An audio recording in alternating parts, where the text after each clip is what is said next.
Hello and welcome back to the Nasty Metal Podcast channel here at YouTube. So this, of course, is my response to Vinyl Transmission's Keeping It Real, Give Me 5 thread video.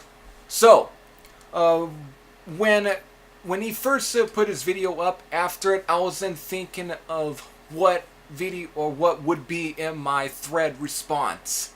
And so last night, things are finally coming through. Now, some of these I'm not sure might have been shown by others, but of course there's at least maybe two here that I'm not even sure if anyone else would even show. But anyways, or talk about. So, with this is, of course, I'm going to be keeping it real. So I finally got my 5 here, so let's definitely waste no more time. So this next one, first up, is of course the song Burning Alive by AC/DC off the Ball Breaker album right here. Which of course, the song Burning Alive, which of course was one of the first songs that came to my head, is about the burning of cultists in Waco, Texas of 1993. And, of course, I kind of printed out the whole report here. Now, the cultists in question are the Branch Davidians, also known as the Branch, who are a religious group that originated in 1955 from a schism, whatever, in the Davidian Seventh-day Adventists.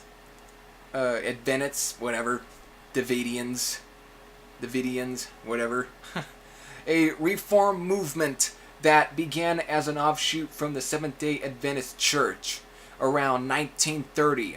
Some of those who accepted the reform message has been removed from memberships of the Seventh-day Adventist Church because of their supplemental teachings. So finally, that's of course a little history behind this cult group that ended up getting burned alive. Waco, Texas, and a fiery ending as apocalyptic as the prophecies he issued.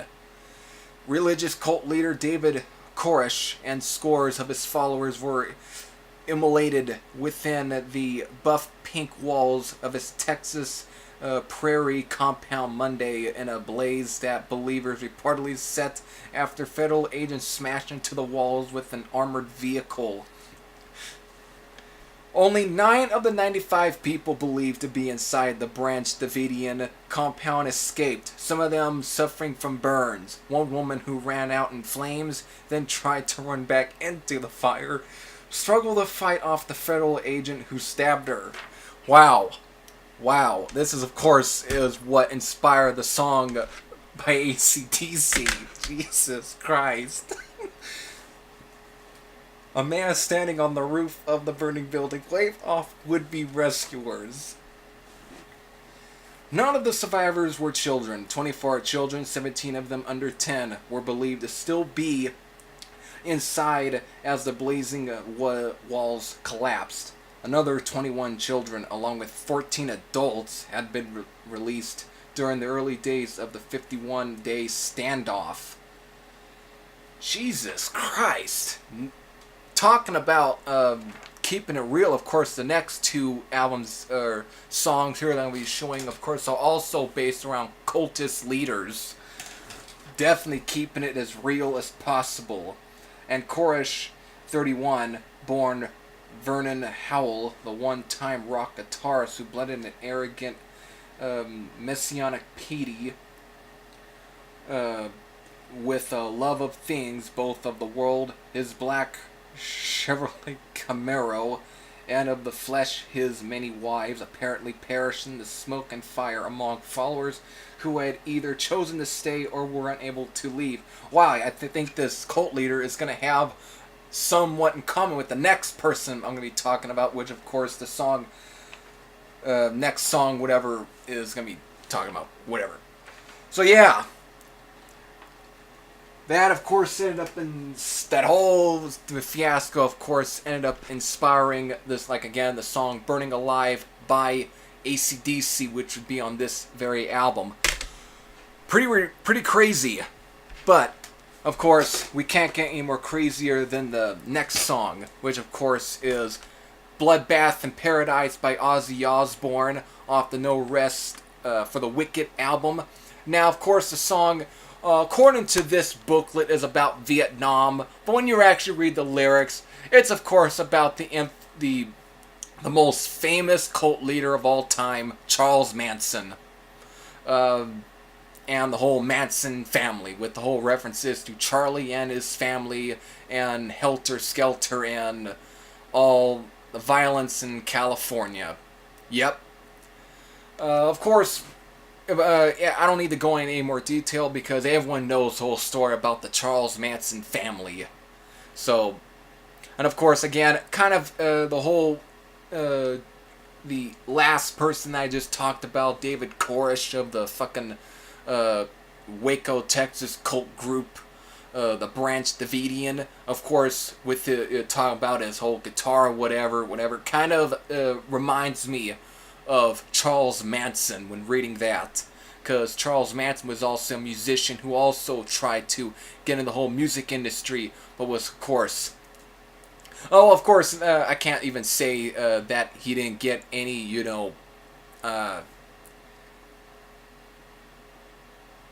I guess deals or so, because Charles Manson would then actually write albums in his fucking prison. So, so yeah, that of course would be my second one here. So, Bloodbath Paradise by Ozzy Osbourne. But we're not done talking about cultists here. It's time for the last one, which I guess you should be a little would be thinking I'm gonna be showing here. So it really shouldn't be too difficult to understand, I guess. Too difficult to think. Of course, we're talking about Kool-Aid off Accept's new recent album here, The Rise of Chaos, which of course the song is about the whole Jim Jones cult, who committed a mass murder-suicide of 918 of his followers, with nearly 300 being children. Of course, when you talk about the Day of Guyana. Of course, there's been many songs about the whole day at Guyana. You got the Man-O-War track, which I think someone else might end up showing anyways. And of course, there was the instrumental called Day at Guyana by Agent Steel. Of course, the Jim Jones guy would end up committing suicide by shooting himself in the head. And of course, this whole event took place in 1978. Pretty, keeping it real as much. So, Kool-Aid by Accept, about the Jim Jones cult. Now, that's pretty much it about talking cult leaders or so, of cultists, pretty much either meeting their fiery end or meeting the FBI agents or so. One of them seeing prison, and one of them just basically drinking Kool-Aid that was poisoned with cyanide to then suicide. Now, that was of course for 3 albums. Now, number 4, which I was thinking of which one I would show. So, I finally came up with this one, since most of these were kind of with either cult leaders or so. This next one is about something that's already happening today, and that always happens with every time when it comes to politics. That, of course, is war. We're talking about the song Gods of Iron by Running Wild off the Branded and Exiled album. Of course, the song Gods of Iron is actually about the whole discovery of nuclear weapons and bombs and so on throughout the whole world. Mostly found at storage places, whatever, and in a way the song kind of hits in with, reality, since now we are all talking about nuclear war, so, of course, the whole things with North Korea and fucking Russia and everything now, and it hits home with reality. Most of the album very much hits with reality, to be quite honest. But to me, since everyone wants to be on subject of war, nowadays. No matter what TV station you put on, this song, of course, has to. It definitely comes up. So there is number 4 right there. Gods of Iron by Running Wild.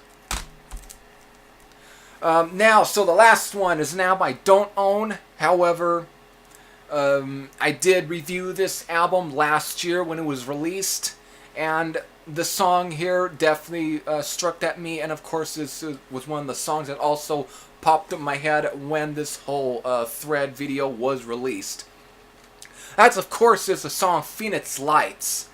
Phoenix Lights, if you didn't hear me correctly, if I didn't pronounce that right. By Canadian heavy power metal band Striker. And it was taken off their album from last year, Stand in the Fire. Now, of course, we should know what the... since most of these songs were really based in with reality, this one is still based in with reality since it was an event that happened in March 13th of 1997. Of course, this is on the mysterious side of reality, and that's, of course, is UFOs. Of course, you should know that the Phoenix Lights was a mass UFO sighting which occurred in Phoenix, Arizona, and Sonora, Mexico, on Thursday, March 13th, 1997. Lights of varying descriptions were reported of thousands of people between 1930 and 2030 miss, whatever you're talking about time here, in a space of about 300 miles, 480 kilometers from the Nevada line through Phoenix to the edge of Tucson. There were allegedly 2 distinctive events involved in the incident: a triangular formation of lights seen to pass over the state and a series of stationary lights seen in the Phoenix area. The United States Air Force later identified the second group of lights as flares dropped by an A-10 Warthog aircraft that were on training exercises at the Barry Goldwater Range in the southwest Arizona. That's what they claimed. Witness claims to have observed a huge V-shaped, several football-sized field, currently moving dark UFO. Stars would disappear behind the object and reappear as it passed by, producing no sound, and containing 5 spherical lights, or possibly light-emitting engines. 5 Simington. The governor at the time was one of the witnesses of this incident. As governor, he ridiculed the idea of alien origin, but several years later, he called the lights he saw otherworldly after admitting he saw a similar UFO. So again, whether or not you believe in UFOs or not, whether or not they are alien or so, or probably just government made aircrafts or so that they basically don't want to admit to making. So again, all even adding to the whole conspiracy theory that we all are dealt with today. Still very much grounding this song within reality, since Vinyl Transmission talking about the Loch Ness Monster, I'm here to talk about fucking UFOs. So again, this was, of course, was my top, 5 or so, keep it real songs. So, hope you enjoyed this video or so. Until then, this is Heavy Thrashhead saying I am out. And I'll see you later.